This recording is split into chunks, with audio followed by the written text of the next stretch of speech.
Hey, thank you for joining the Ed Sullivan Experience. I appreciate you guys coming and watching this tonight and listening to podcasters. This is our very first podcast. This is a political podcast because that's what everybody's going to think just because of this very first one. This podcast was made to just get opinions from people, to get ideas from people. I don't care if you want to talk about your grandma's macaroni and cheese recipe. And we'll do a show on that if we need to. It's just to get people involved. I'm tired of listening to rock stars and actors and actresses and all these famous people get on all these podcasts, get on these shows, and they give their opinion on, everything that's happening in the world, like it really affects their lives, because it doesn't affect their lives. They have way too much money. None of this affects them like it affects the everyday working person like me and you. So with that being said, my very first show, I wanted to get my oldest and dearest friend. I've known this guy since elementary school.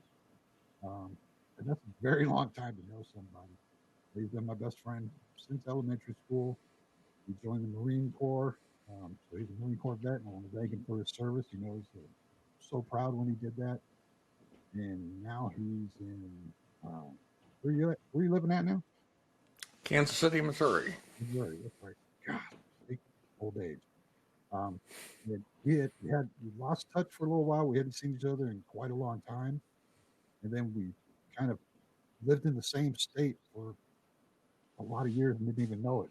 And because of social media and Facebook and everything, we were able to find each other, look each other up, and we got back together, and it's been great. So, but now he's in Missouri, I'm in Tennessee, and now we're doing this. So the topic of tonight is Big Tech Censorship. And one of the reasons I brought Tom on here was he's very, what's the word I'm looking for, Tom? Not boisterous, but vocal, maybe? Vocal, opinionated. Yeah, which is perfect for this show because I want someone to have their opinion. And he has no problem voicing his opinion on Facebook. I've seen a lot of his posts and stuff, and so I thought this would be great to have him on here the first time show. So, Tom, I'm going to let you start off with it. So, what for the people that don't understand or don't know what we're talking about, what is Big Tech Censorship? So, Big Tech Censorship is censorship that's being done by tech companies such as Google, Facebook, Twitter. Those are the three primaries. There are others. Apple. And each one of these companies tends to censor in one direction. So and what do you mean one direction? Are we so left wing and right wing? Yeah, we're talking people who lean towards the right. Okay. And you don't even have to lean that hard to the right to get censored.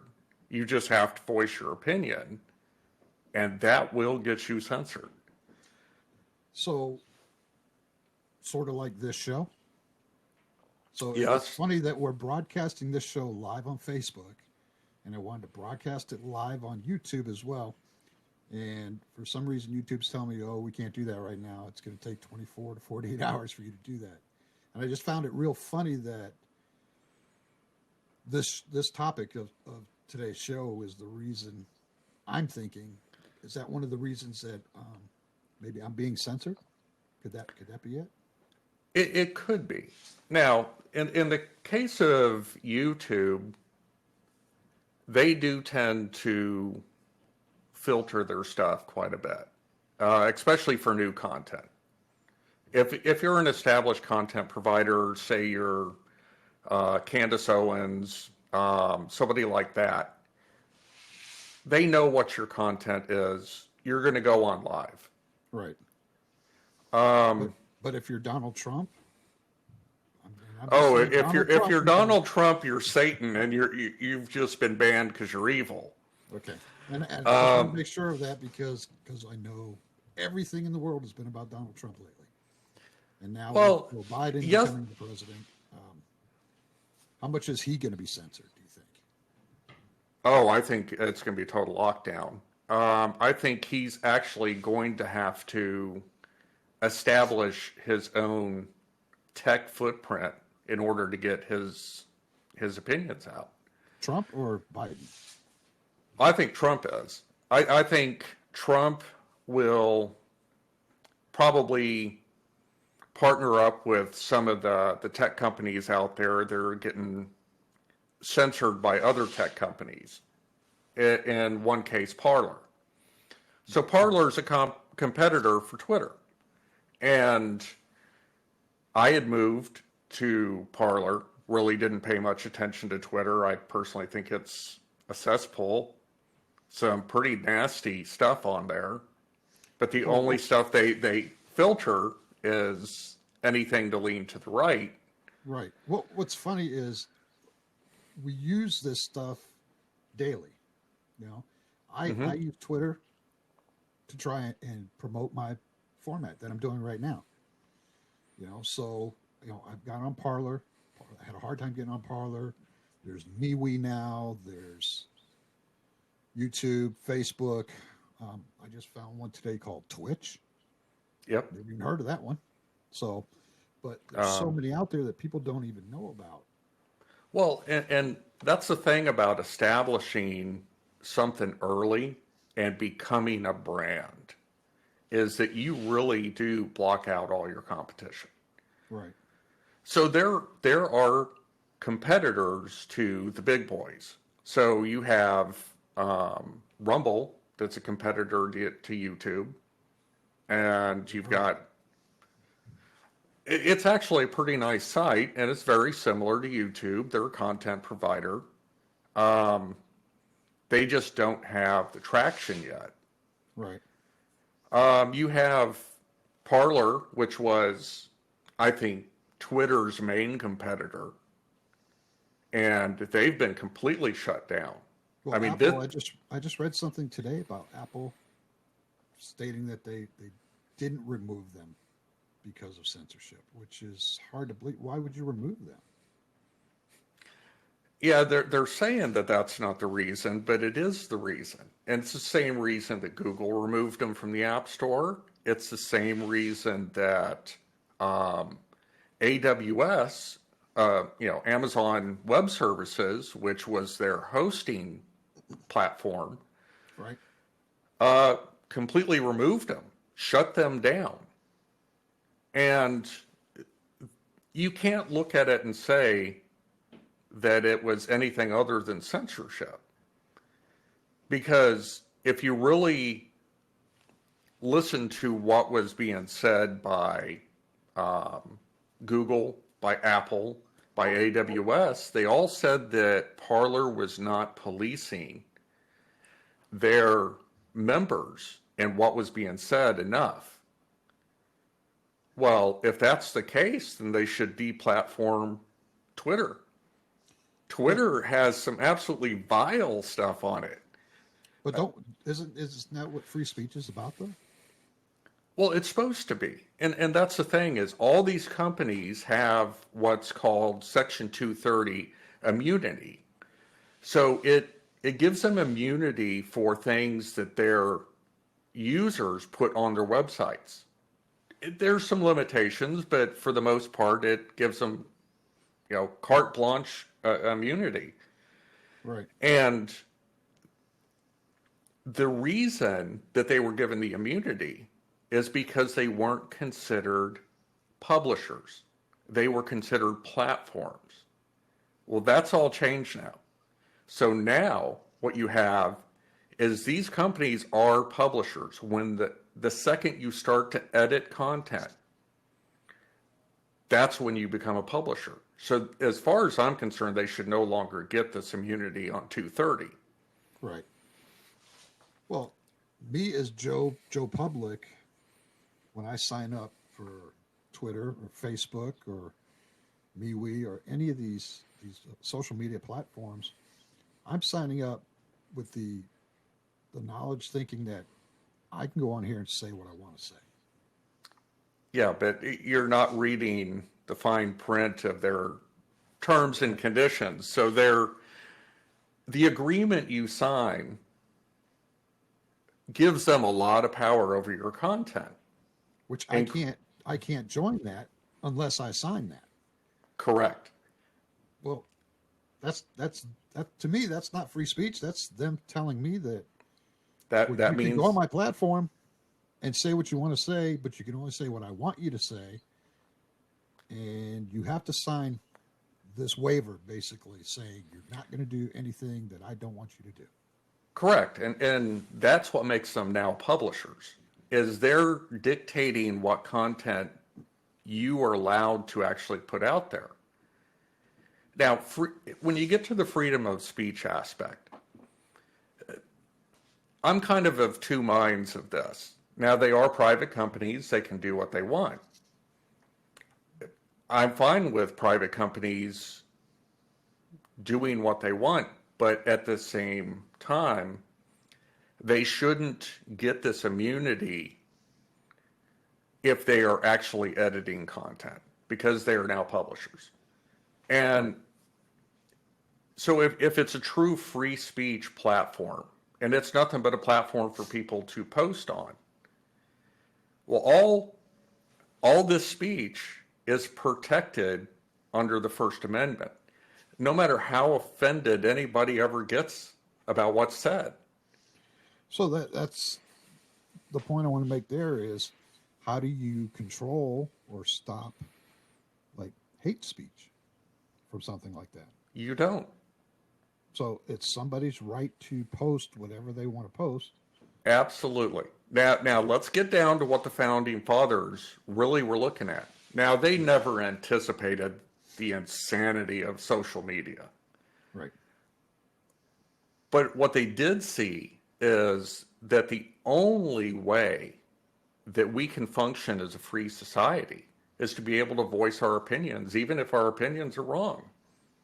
No matter how wrong or vile they are. That's the key, though. Their opinions. Right. Okay? So that's your opinion, my opinion, every listener on this show's opinion. It's not a factual statement. It's an opinion. It's something that you derived as what you believe to be Correct. true. Right. Now, a lot of people will base their opinions on facts that they've gathered, and they may or may not have the complete picture. I'm always looking for more facts because I don't always assume I'm right. What? I want people to well, I always assume I'm right. Ask my wife; she'll tell you, but I'm not. Hardly ever. well, Right.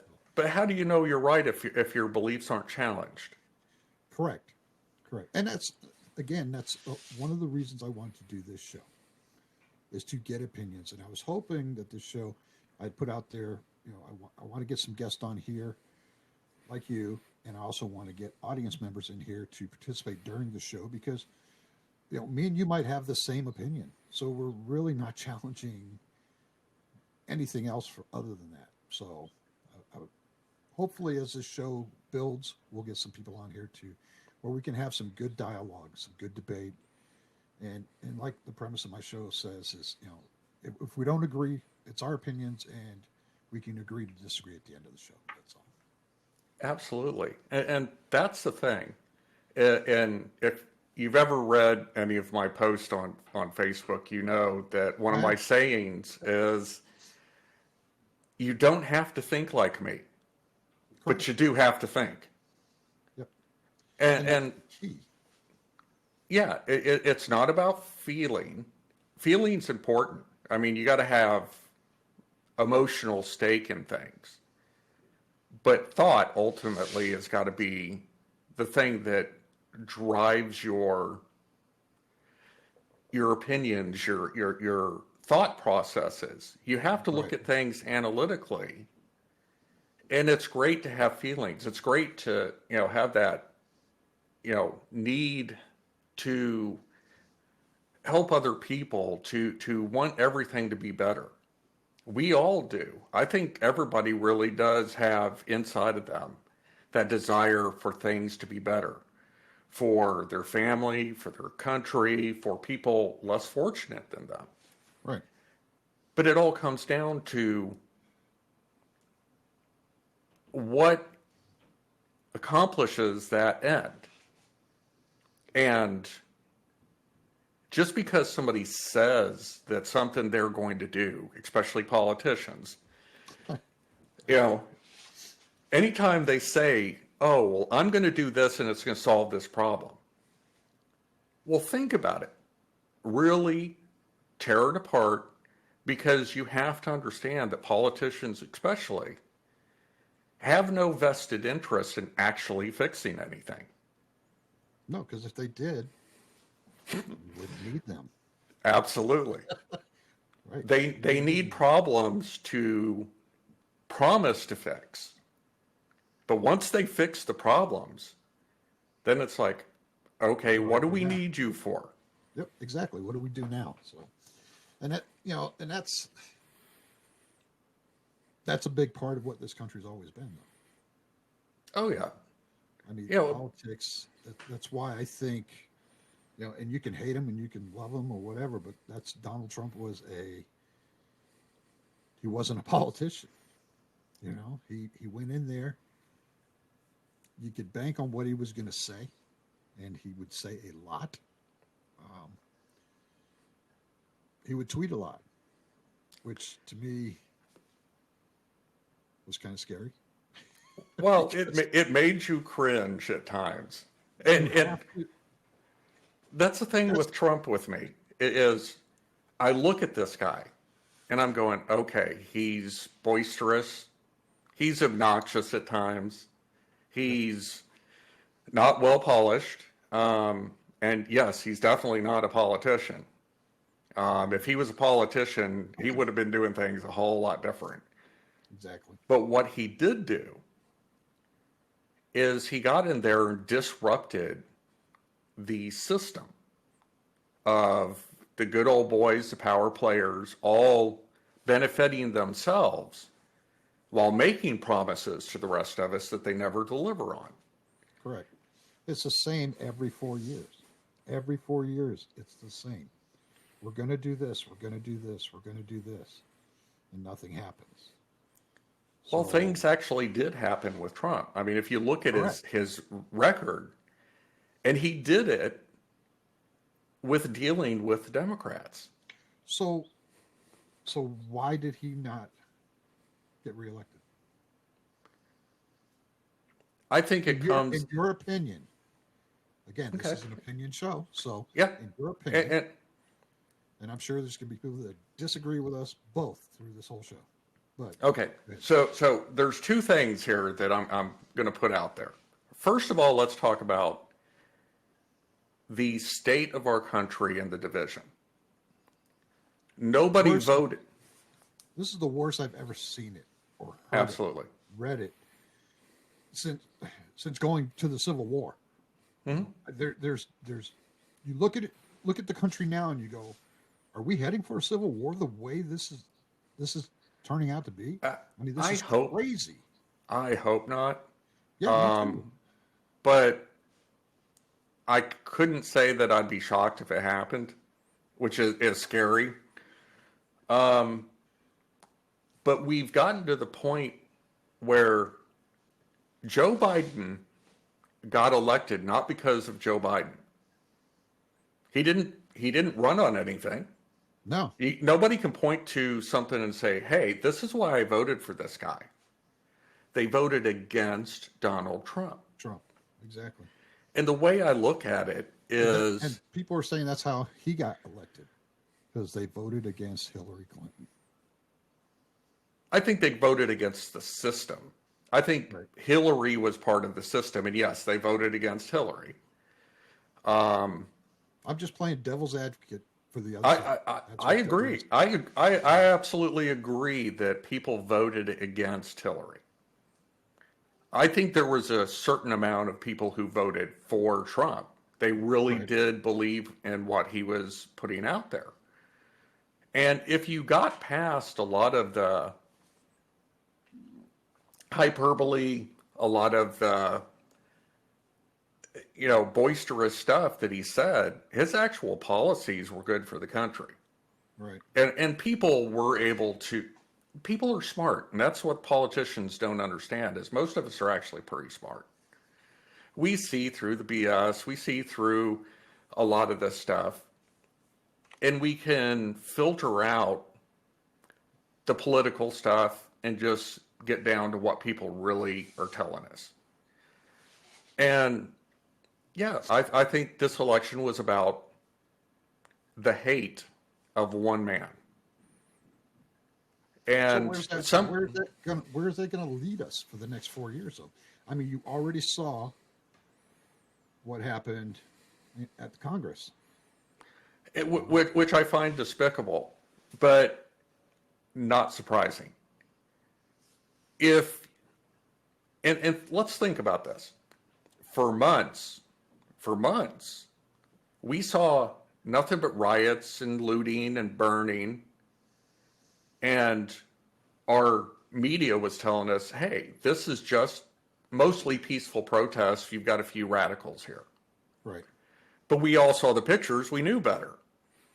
So what they did is they said to everybody else, the only way you're going to get attention is to do stupid stuff like this. And I found, if you watch the videos of some of these videos, the cops that were there were holding the door for these people. I know. They were letting them walk right through. But they were told to stand down. The cops weren't given the backing from the politicians that they should have got. Well, that makes me wonder, was that the politicians' way of saying, hey, we're going to use this? This is going to be our leverage to help? So, well, who was it? Rahm Emanuel, who put out there, never let a good crisis go to waste. Correct. And that's what our politicians have become. We no longer have statesmen. We no longer have people who go there to serve. I mean, there's a few. But for the most part, they're politicians. They go there for power. Right. Now, let me ask you this about people that get elected to office. Who are you going to trust more? Somebody who went to Washington and got rich? Or somebody who was already rich who went to Washington and lost a good portion of his fortunes? Right, exactly. And I think that's one of the things that why Trump had so many supporters and backers, because he was looking out for the everyday person. Well, granted, like I said, was he perfect? By no means. Was he presidential at times? No way. There were things that he just did that you went, oh, God, really? No, dude, don't do that. But you had to respect a lot of the stuff that he got done, that he did not let the politicians push him around. And he's like, I'm doing this. I'm doing it. I don't care what we're doing this. This is what I told the American people we're doing, and we're doing it. And the thing that gets me is he was doing stuff that the Democrats have been promising us for years, for decades. Yep. Prison reform. Yep. And me politically, it's funny because a lot of people think, oh, well, he's a Republican. Well, not really. I'm a libertarian. As far as I'm concerned, let's go back to the original way that the country was run. The federal government should do nothing but provide for the common defense and deliver the mail. Everything else should be at the state level. That's good. But I'm also a realist. Libertarians haven't put up anybody in years that I could seriously vote for. Right. At least not at the presidential level. Maybe you should run. Oh, that's a scary thought. I had thought about it. I mean, when we were living in Plattsburgh, I did run for the local council. Right. But even had I won, I wouldn't have been able to serve because we'd already decided to move here into Kansas City. Right. I don't have the stomach for it because I know I'm not going to be able to get things done the way I want to get it done. And I would have to, me, I would have to be like a Trump, you know, where But it's maybe going that's to what it happen, it's takes. going to happen, it's going to happen. But it's just hard to get so much pushback.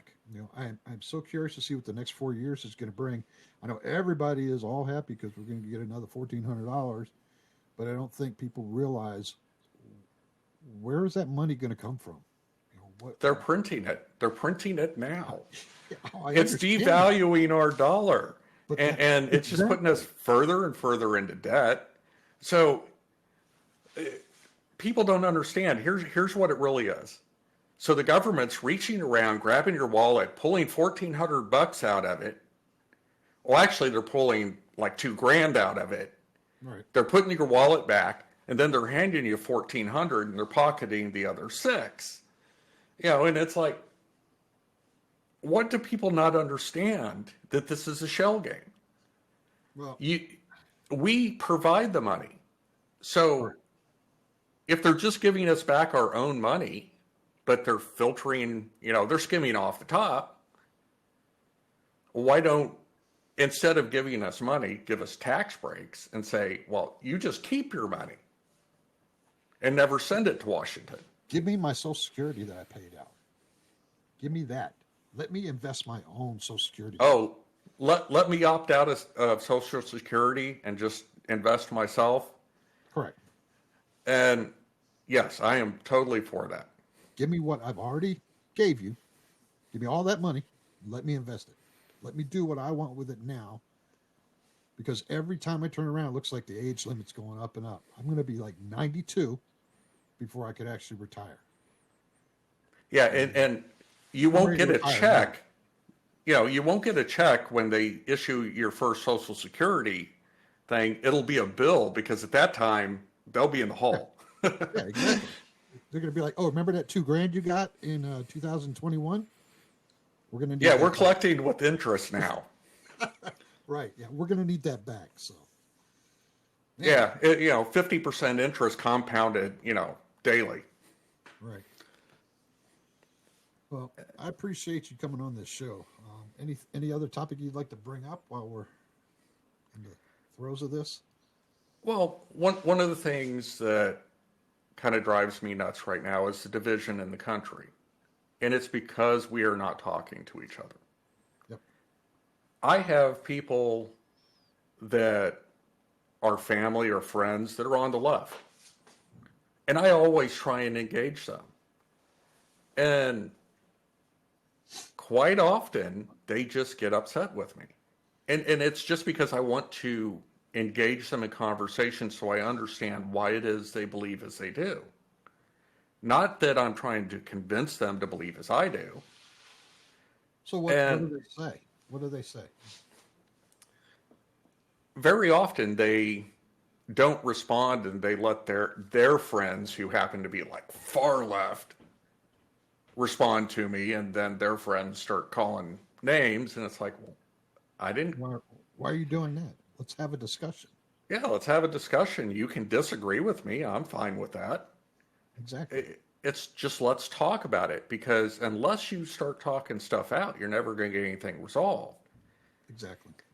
And what we've had is vilification. So if you're on the right, even a little bit, you have been vilified.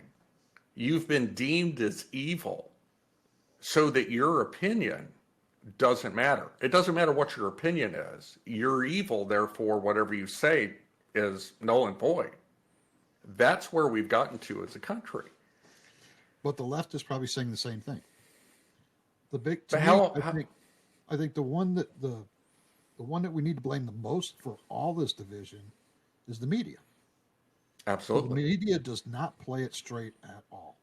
They do not give the facts at all. The media plays to the left like they're married to them. Okay, Well, they I don't are. care who you are. That is the God's honest truth. They do not portray things in the same light that they do for the right at all. Well, no, and even a lot of my friends on the left will admit that. They'll admit, yeah, the mainstream media is a propaganda wing of the DNC at this point.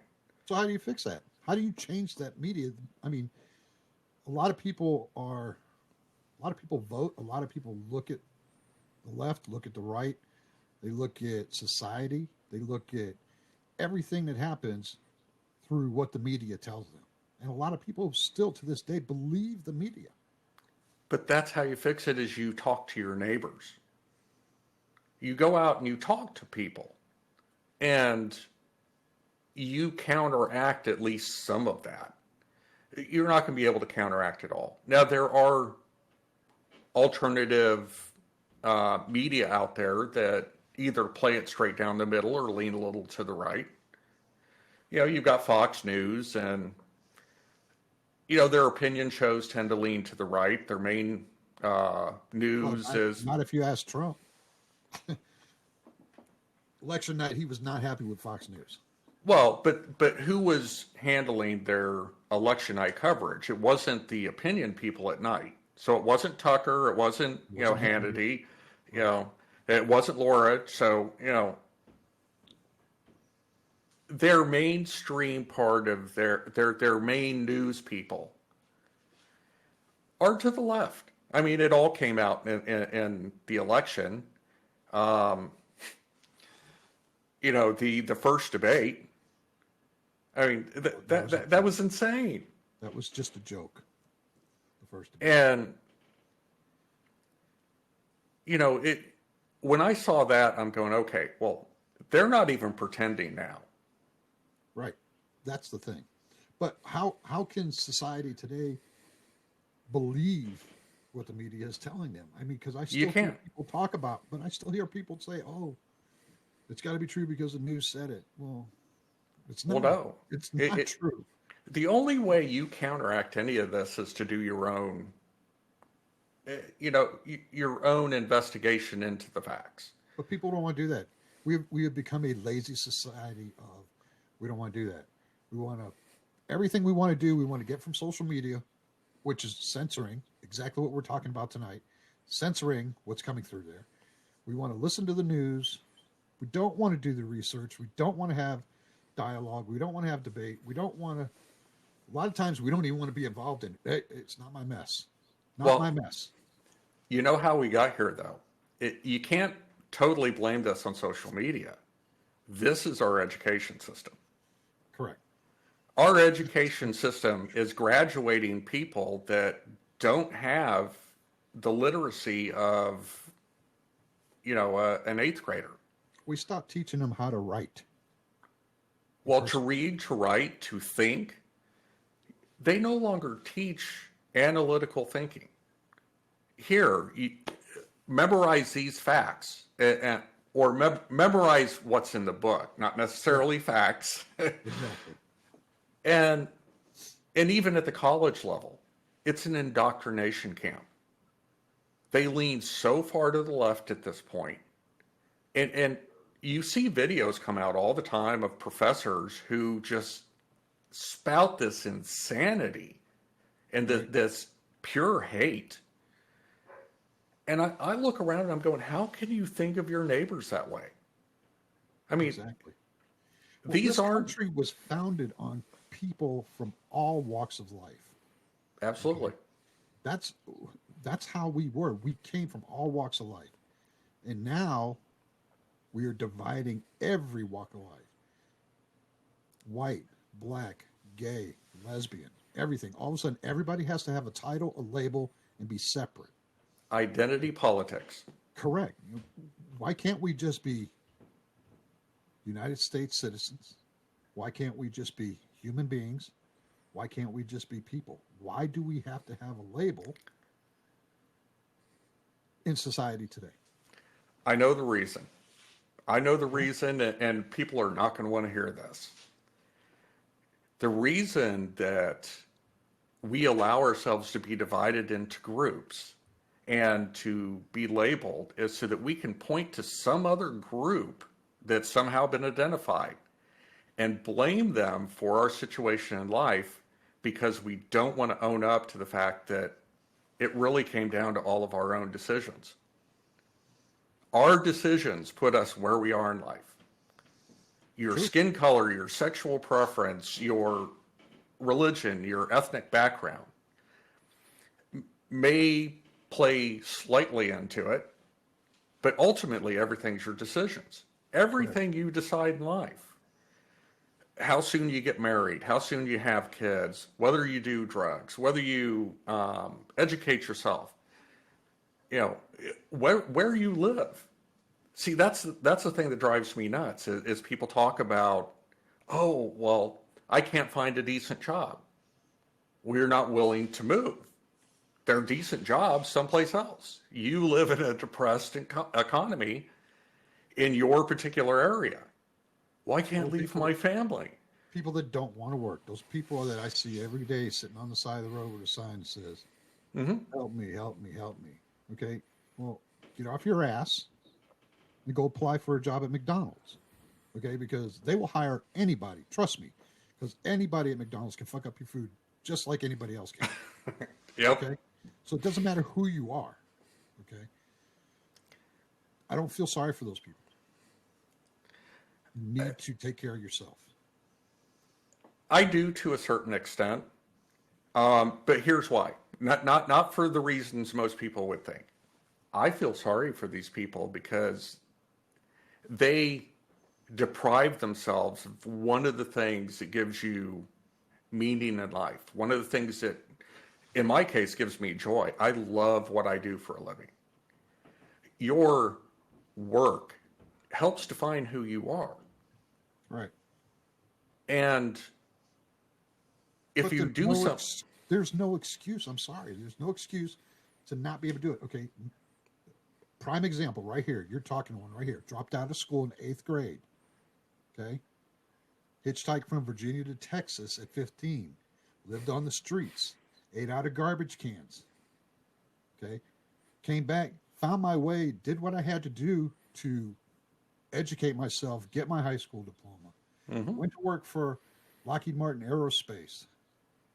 Okay. Did that for almost 20 years. I'm a manager right now for a call center. I chose the life that I wanted to do, and I did what I needed to do. But that comes back to what I was saying.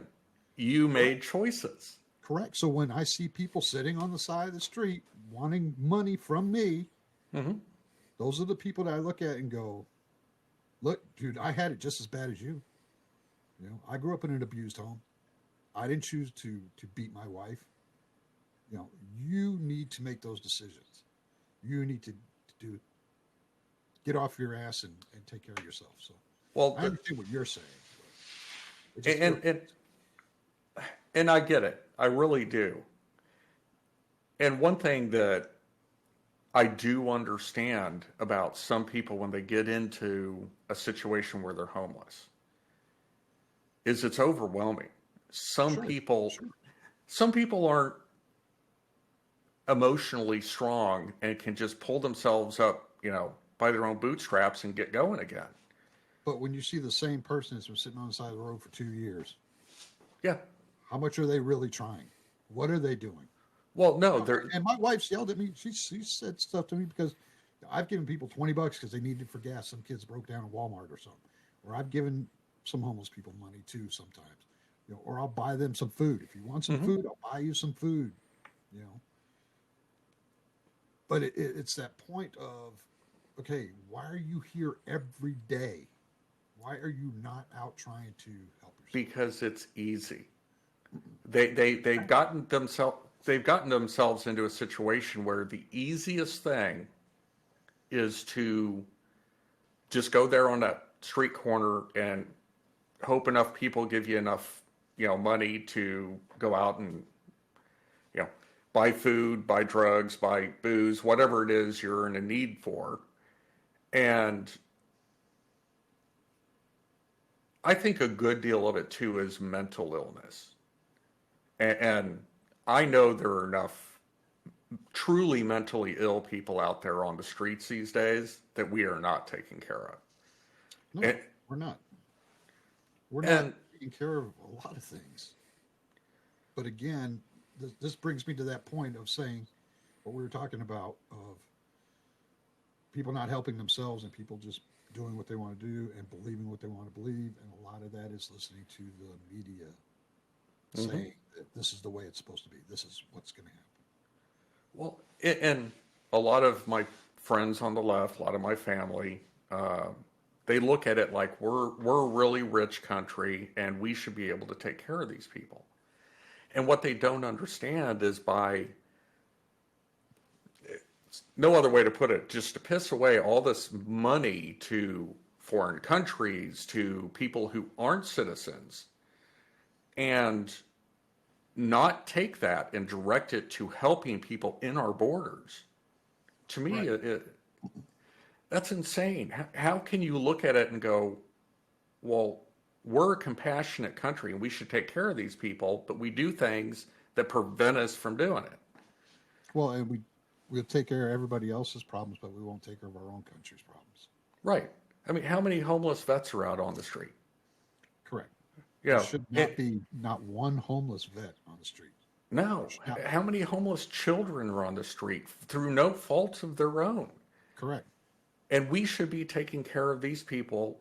We've got this caravan coming up from Central America, and it's thousands and thousands of people.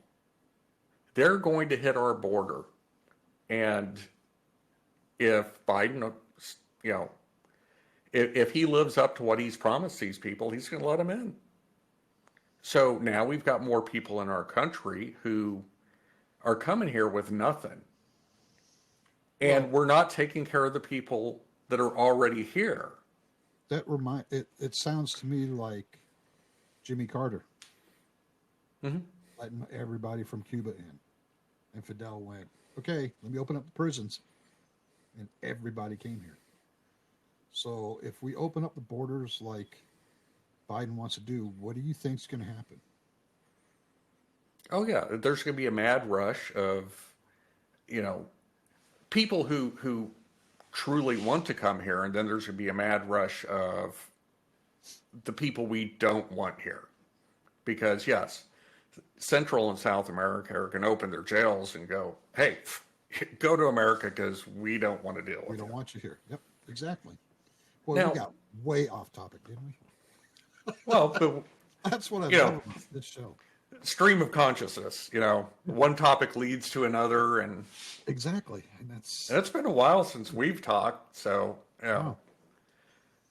So yeah, that's a good. lot of stuff that I'm sure we could cover. We could probably talk for 4 or 5 more hours and not run out of steam. We're definitely going to have to do this again, though. Oh yeah. So, but yeah, it's been what 40, almost 45 minutes. So, Yeah. anyway, so I'll let you. I know I interrupted you so many times as you were talking. So, No, it's finish the up. whole thing should be back and forth. I mean, you know, I value your opinion.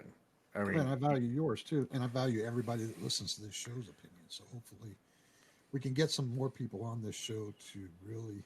I would love to get me and you and some people from the left, some people from the right, some people from the middle on yeah. this show and just have a good dialogue and see how it goes. So hopefully, uh, Oh, we'll be able to do that. I know I've got a couple of guests lined up.